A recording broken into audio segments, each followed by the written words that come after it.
அடர்ந்த காட்டில் ஒரு சிறிய சிங்கக்குட்டி தன் கூட்டத்திலிருந்து பிரிந்து தவறுதலாக ஒரு ஆட்டுக் கூட்டத்தில் சேர்ந்து வாழத் தொடங்கியது. அது தினமும் புல்லை தின்று ஆடுகளுடன் கத்தி சிறிய விஷயங்களுக்கு கூட பயந்து ஓடியது. பல ஆண்டுகள் சென்றன. குட்டி சிங்கம் வளர்ந்து பெரிய சிங்கமாகி விட்டாலும் மனதில் அது இன்னும் ஆடு என நினைத்துக் கொண்டிருந்தது. ஒரு நாள் காட்டு அரசன் போல தோற்றமளித்த வலிமையான சிங்கம் அந்த கூட்டத்தில் ஒரு சிங்கத்தை ஆடுகளுடன் பார்க்க அதிர்ச்சியடைந்தது. அது ஒரு பெரிய கர்ஜனை விட்டது. பயந்த ஆடுகள் எல்லாம் ஓடிச் சென்றன. ஆனால் ஆடு சிங்கம் அச்சத்தால் நடுங்கிக் கொண்டே இருந்தது.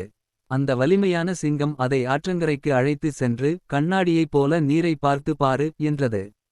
குட்டி சிங்கம் நீரில் தன் பிரதிபலிப்பை கண்டது. அது ஆடு அல்ல, ஒரு உண்மையான சிங்கம் என்பதை உணர்ந்தது. ஆனால் இன்னும் பயமாக தான் இருந்தது. உடனே பெரிய சிங்கம் மீண்டும் ஒரு சக்திவாய்ந்த கர்ஜனை விட்டது. அந்த ஓசை இதயம் முழுவதும் அதிர்வை உண்டாக்கியது. தன்னுள் புதைந்து கிடந்த வலிமை விழித்தெழுந்தது. அது முதன்முறையாக கர்ஜித்தது. அந்த சத்தம் காடெங்கும் ஒலித்தது. அந்த நாளிலிருந்து அது ஒருபோதும் ஆடுகளிடம் திரும்பிப் போகவில்லை.